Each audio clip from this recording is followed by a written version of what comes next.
অপরিচিতা গল্প। অপরিচিতা গল্পটা রবীন্দ্রনাথ ঠাকুর কেন লিখছে? এই কনসেপ্টটা তোমাদের আগে জানতে হবে যে ভাইয়া রবীন্দ্রনাথ ঠাকুর এই যে অপরিচিতা গল্পটা লিখছে, কেন লিখছে? ওই অপরিচিতা গল্পটা যে তোমরা যারা পড়ছো তারা কিন্তু একটা বিষয় মাথায় রাখবা যে এই যে অনুপমের সাথে কিন্তু কল্যাণের শেষ পর্যন্ত কিন্তু বিয়ে হয় না। এবং এইটার কারণে অনুপম কিন্তু তার কাছে কখনো পুরোপুরি পরিচিত হইতে পারে না। যেমনটা হওয়ার কথা ছিল। মানে কি? কাছে গিয়েও সে তার কাছে পরিচিত হইতে পারে নাই। তো এইটা কি? যে শেষ পর্যন্ত গল্পের শুরু থেকে শেষ পর্যন্ত এইরকম যে গল্পের মাঝামাঝি থেকে প্রায় পরে অনুপম কিন্তু কল্যাণী সম্পর্কে দেখেও নাই।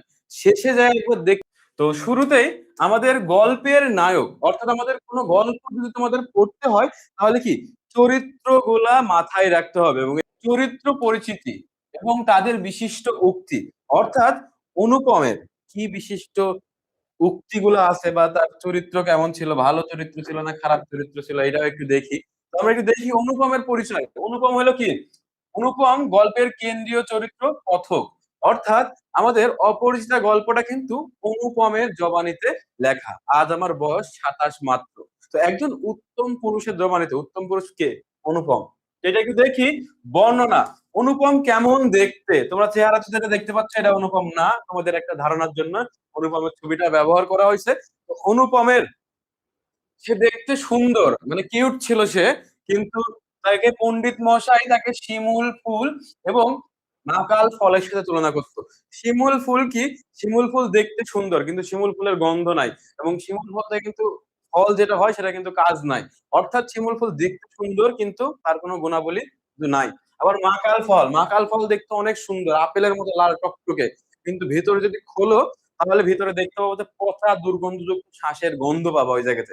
তো অনুপমকে কিন্তু তার পণ্ডিত মশাই কিন্তু প্রশংসা করে বলে নাই, তাকে কিন্তু বিদ্রূপ করে বলছে।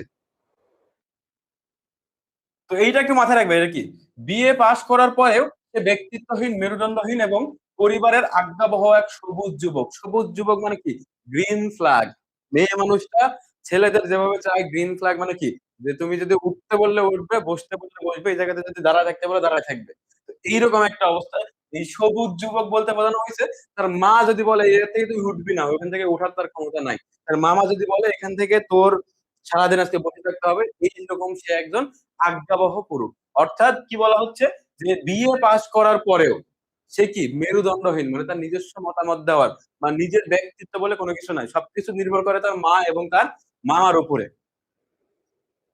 তারপরে কি মায়ের আঁচল ধরা এবং মামার অনুগত হওয়া জীবনের সিদ্ধান্ত নিতে পারে না তবে গল্পের শেষে কল্যাণীর সংস্পর্শে এসে তার মধ্যে আত্মচেতনা এবং পুরুষত্বের জাগরণ ঘটে অর্থাৎ এই যে আমাদের কেন্দ্রীয় চরিত্র অর্থাৎ গল্পের নায়ক অনুপমের ব্যক্তিত্বের প্রকাশ ঘটে কার কাছে যখন শেষে যে সে কল্যাণীকে দেখে তখন কি তার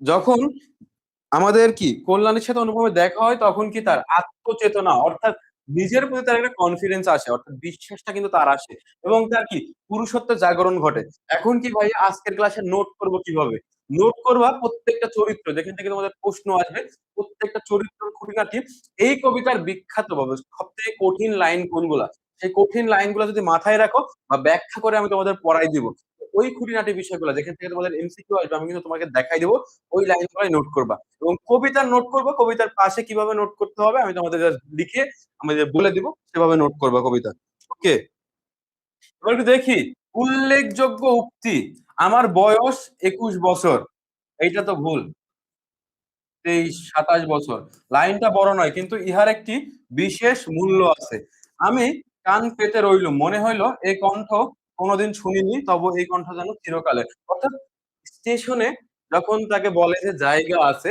এই কণ্ঠটা কি কে বলে কল্যাণী কিন্তু অনুপমকে বলে যে যখন সে শুনে জায়গা আছে তখন কে বলতেছে আমি কান পেতেই রইলাম পুরো স্টেশন জুড়ে সে কিন্তু কান পেতে রইলো যে কখন সেই কণ্ঠটা কোনো অন্য কোনো স্টেশনে নেমে যাবে এইরকম একটা জন্য সে কান পেতেই রইলো তারপরে কি আমি এই রেলগাড়ির স্টেশনটিতে একটুখানি স্থান পাইয়াছি রাত্রের অন্ধকারে গাড়ির বাতায়ন হইতে যে কণ্ঠস্বর শুনিয়াছি তাহারে তাহারই আশ্রয় রয়েছি তো সে যখন শুনে যে কণ্ঠস্বর শুনে এবং সেই কণ্ঠস্বরটা কি তার কাছে মধুর লাগে মানুষ কি লাভ এট ফার্স্ট সাইট হয় না তো এই যে কি দেখা না সে শুনে প্রেমে পড়ে গেছে যে এখানে জায়গা আছে। তো এইটা কি অনুপমের বৈশিষ্ট্যটাকে মাথায় রাখা লাগবে। এইখানে কিন্তু পণ্ডিত মশাই তাকে শিমুল ফুল মাকাল ফলের সাথে তুলনা করতো।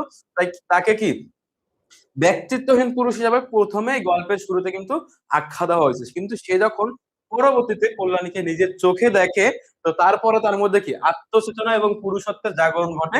তো গল্প শুরু হয় কি, এবং এই গল্পটা শুরু হচ্ছে কি উত্তম পুরুষের জবানিতে, এবং এই গল্পের কথক কে? অনুপম। এই গল্পটা কার জবানিতে লেখা? অনুপমের জবানিতে লেখা। ভাইয়া এই লাইনগুলো বইয়ে নেই তো। এই লাইনগুলো বইয়ে নেই কেন? কারণ এটা তো অনুপমের নিজের জবানিতে আমরা বলতেছি যে এইরকম শব্দগুলো তোমার সাথে আছে।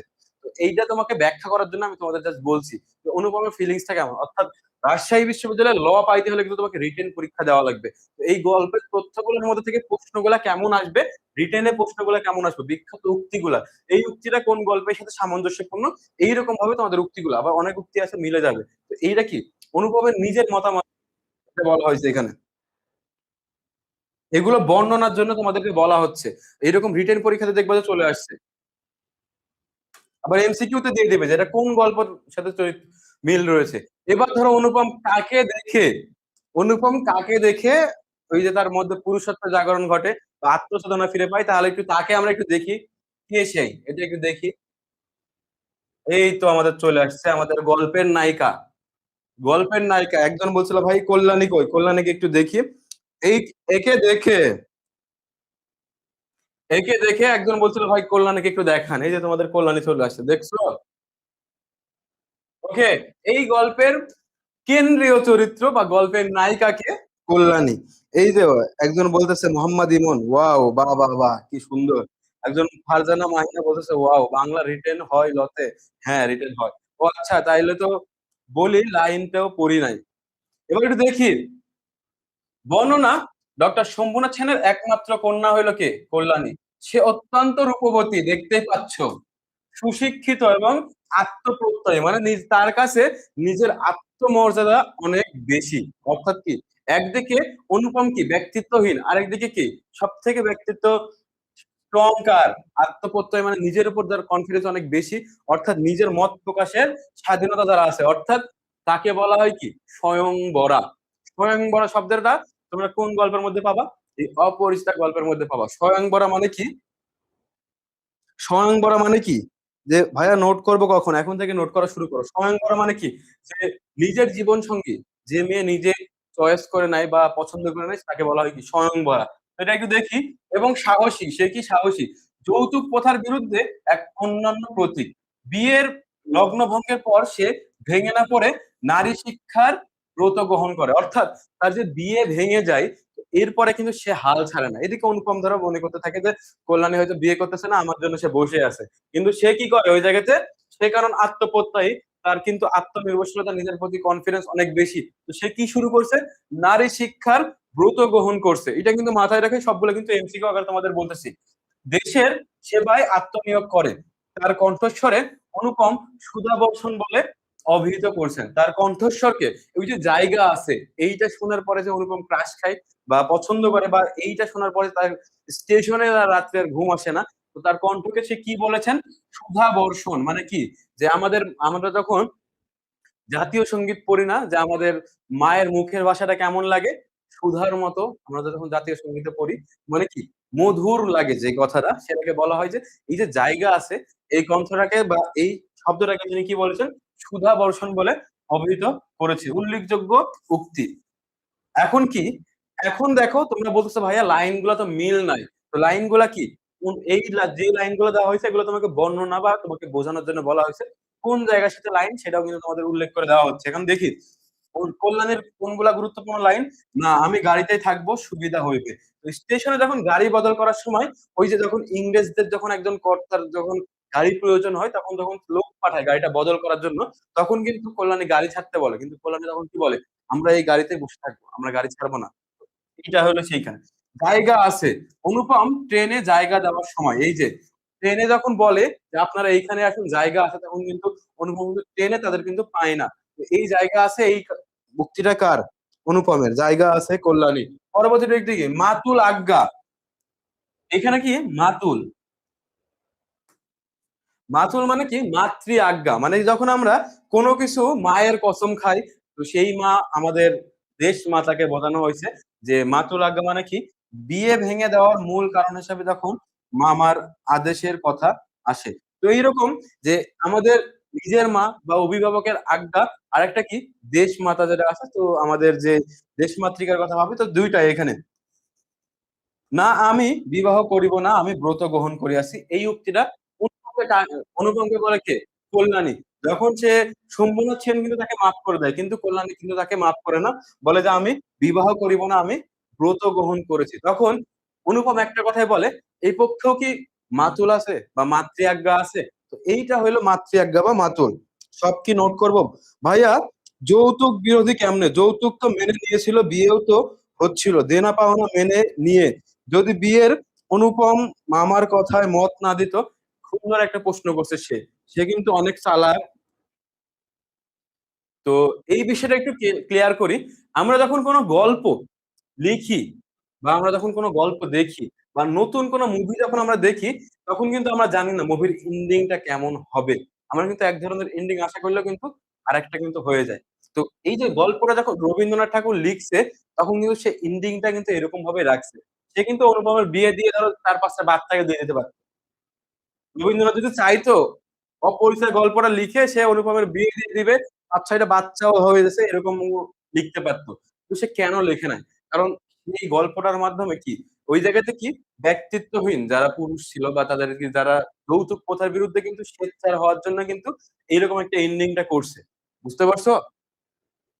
গল্পের লেখক কিন্তু যে তার গল্পের মোড় যেদিকে খুশি সেদিকে ঘোরাইতে পারে। ওই তো বললাম, এই জন্য কি যৌতুক প্রথার বিরুদ্ধে প্রতিবাদ করার জন্য কিন্তু এই গল্পটা লেখা হয়েছে এবং এর এন্ডিংটা কিন্তু এরকম। এই তো অনুপম তো মেনে নেয়নি তার মামার একজন বলতেছে লেখকের ইচ্ছে ছিল এমন ভাবে সমাপ্তি হবে গল্পের, এবং এই গল্পটা হবে কি যৌতুক প্রথার বিরুদ্ধে। আমরা পড়তে পারবো পরবর্তীতে, একটু দেখি।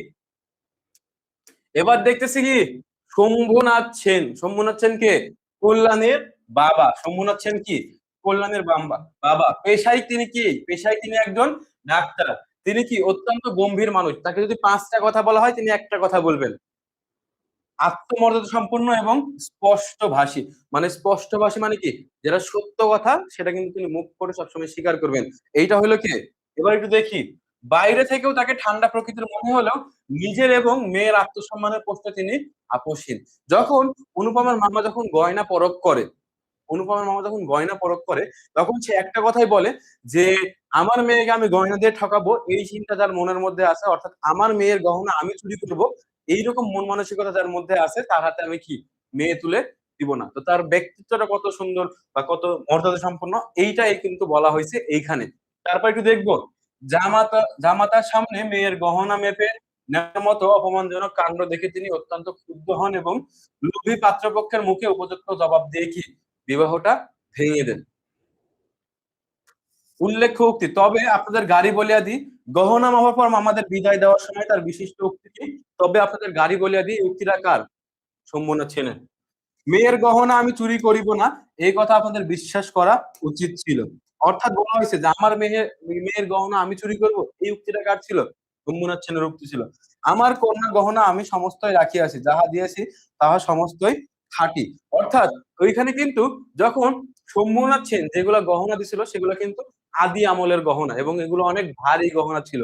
কিন্তু অনুপমের পক্ষ থেকে, অনুপমার মামার পক্ষ থেকে একটা এক জোড়া ইয়াররিং দেওয়া হয়েছিল, সেটা কিন্তু হাল ফ্যাশনের সূক্ষ্ম কাজ করা, কি সরি, এটা ছিল বিলেতি মাল, মানে কি এটাতে সোনার থেকে খাদের পরিমাণটাই বেশি ছিল। ভাইয়া সবই ওইদিকে কি দেখে, সবাই দেখতেছে যে আমি পড়াচ্ছি, তোমরা ক্লাস করতেছো, তোমাদের দিক তাকায় আছে। এবার আমরা দেখবো পরবর্তী চরিত্র, অর্থাৎ কি আমাদের এই গল্পের মধ্যে সব থেকে বাজে চরিত্র যেটাকে বলা হয়, এটা কি অনুপমের মামা। দেখতে পাচ্ছ তার টাকার প্রতি কত লোভ এবং গহনার প্রতি বা সোনা দানার প্রতি কতই না লোভ তার, বুঝতে পারছো? এবার একটু দেখি অনুপমের মামা। অনুপমের থেকে কত বছরের বড় ছিল? মাত্র ৬ বছরের বড় হলেও তিনি অনুপমদের সংসারে আসল কর্তা। অনুপমদের সংসারের আসল কর্তা। ভাই এই গল্পের শেষটা লিখে গল্পটা পূর্ণতা পাওয়া দেন। মামাকে চোরের মতো লাগছে কেন? মামা তো চোরই তো।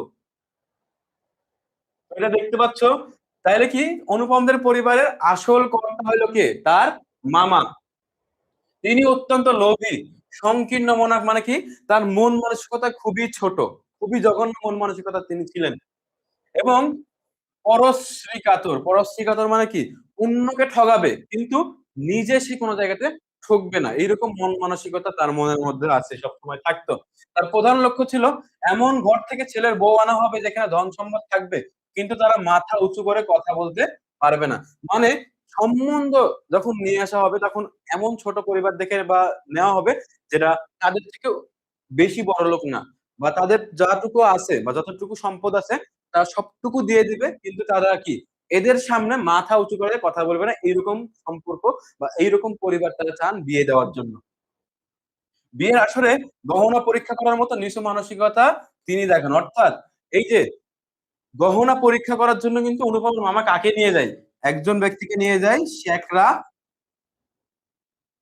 এবং শ্যাকরার সাথে কি নিয়ে যায়? কোষ্টি পাথর। কি নিয়ে যায়? শ্যাকরা কোষ্টি পাথর। এই কোষ্টি পাথর দিয়ে কি শ্যাকরা কি সোনার খাঁটিত্ব পরীক্ষা করবে। এই নিয়ে যায়। সে কি কথা সমক্ষেই সমস্ত পরীক্ষা হইয়া যাবে।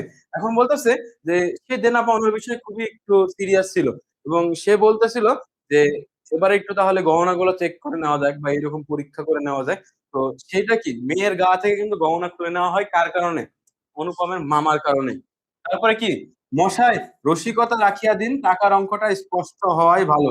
যখন বিবাহ পক্ষ উপলক্ষে কন্যা পক্ষকে কলকাতায় আসতে হইলো, দেনা পাওনার বিষয়ে যখন কথা বলে তো তখন সবসময় অনুপমার মামা ইনাই বিনাই একটা কথাই বলছিল যে যৌতুক বা কত টাকা পয়সা দিবেন, টাকা পয়সার বিষয়টা কি একটু স্পষ্ট করেন, এটাই ভালো হয়। এই কথাটা কিন্তু অনুপমার মামা বারবার কিন্তু বলতেছিল। এবং তাদের যা কিছু আছে, ধরো একটা পুকুর আছে, বলতেছে আমাদের একটা সমুদ্র আছে, এরকম বানায় বানায় কিন্তু তাদের প্রশংসা করছে। ধনীর মেয়ে মামার পছন্দ না। একটা বলতেছে জারিন বর্ষা, বলছে অনুপমার মামার নাম কি? এই জায়গাতে রবীন্দ্রনাথে অনুপমার মামার নাম মায়ের নাম লেখে না। এখন আমি কি বলবো আর মামার নাম? এখন তো লেখেই নাই আমার মামার নাম, তো আমি তোমাদের কি বলবো?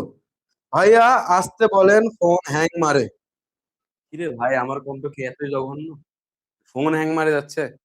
ছ্যাঁচড়া মামা, শকুনি মামা। এবার পরবর্তী চরিত্র কে মনে রাখবো? অনুপমের মা। এবার কি অনুপমের মা। বর্ণনা, তিনি গরিব ঘরের মেয়ে ছিলেন তাই ধনীর প্রতি তার এক ধরনের রাগ ও ক্ষোভ ছিল। অর্থাৎ অনুপমের মা ছিল কি গরিব ঘরের মেয়ে, কিন্তু এই অনুপমের বাবা ওকালতি করতো, ওকালতি করে কি বহুত টাকা পয়সা কামাইছে। এবং সেই যে গরিব ঘরের মেয়ে ছিল, এইটা সে পরে টাকা পয়সা হওয়ার পর কি মানুষের সামনে প্রকাশ করে না। সে মানে খুব আরাম আয়েশ করে টাকা পয়সা উড়ায় এরকম।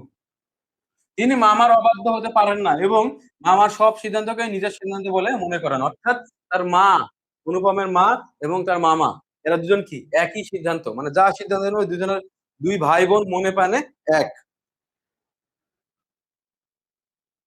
বলছে ও মা, মায়ের পিক নাই যে ভাইয়া, মায়ের পিক দেওয়া হয়নি। কেন দেওয়া হয়নি? কারণ মেয়ে মানুষ। ভাব প্রকাশ পায় অনুপমকে সবসময় আগলে রাখার মানসিকতায়। অর্থাৎ অনুপমের মায়ের এখানে একটা গুরুত্বপূর্ণ যে ভূমিকা, তিনি বলেন অনুপম হলো কোলে কোলেই মানুষ। কি কোলে কোলে মানুষ? কোলে কোলে মানুষ মানে কি? এইটার ব্যাখ্যা কি হবে? অতি আদরে মানুষ মানে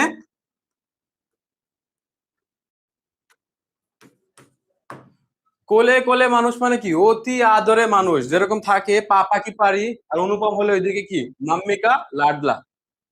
তারপরে কি অনুপমকে দেখলে মনে হয় কি অন্নপূর্ণার কোলে গজাননের ছোট ভাইটি। কি মনে হয়? অন্নপূর্ণার মানে দেবী দুর্গার নাম হইলো অন্নপূর্ণা। গজানন মানে কি গণেশকে বলা হয়। এবং ছোট ভাইটি মানে কি কার্তিক, যে ছিল সব থেকে আদরের। না, মামারে ভালো লাগছে, পোলাপান মামারে জিজ্ঞেস করিস তো বিয়ে করবে নাকি। ও, তো এইটা কি অনুপম কোলে কোলে মানুষ মানে কি অতি আদরে কার্তিক আর গণেশ। ওকে, পরবর্তীতে একটু দেখি হরিশ। এই গল্পের আরো একটা কেন্দ্রীয় চরিত্র কে? হরিশ। কে চরিত্র? হরিশ অনুপমের বন্ধু। বর্ণনা, অনুপমের পিঠাপিঠি বন্ধু মানে কি একসাথে বড় হওয়া, কি একসাথে বড় হওয়া বন্ধু। সে চতুর এবং রসিক প্রকৃতির। সে কি আসর জমাইতে অদ্বিতীয়। আসর জমাইতে অদ্বিতীয় কে? সে হইল হরিশ। অর্থাৎ সে রসিকতা করে কথা বলে। কল্যাণীর খোঁজ খবর এবং বিয়ের প্রাথমিক আলাপ আলোচনায় তার ভূমিকা ছিল। অর্থাৎ সেই কিন্তু বলে, ওহে মেয়ে যদি বলো একটা খাসা মেয়ে আছে। বুঝতে পারছো? এই কথাটা মানে বিয়ের কথাটা অনুপমকে কে বলছিল? হরিশই বলছিল। গল্পর যেহেতু তোমাদেরকে পড়াবো যখন, তখন কিন্তু তোমাদের গল্প সবকিছু বলে দেব। হরিশ আসর জমাইতে সেই ছিল কি? অদ্বিতীয়। এটা মাথায় রাখো হরিশ। তারপরে হরিশের সাথে আরেকজন চরিত্র ছিল, সে হইল কি? বিনু দা। কি ছিল? এটা মিস হয়ে গেছে নাকি? বিনু দাদা। বিনু দাদা ছিল অনুপমের কি? পিসতুতে ভাই। কি ছিল? পিসতুতে ভাই। বিনু দাদা ছিল অনুপমের কি? পিসতুতে ভাই এবং সবাই যেখানে বলতো চলনশীল, সরি চমৎকার, চমৎকার, তিনি বলতেন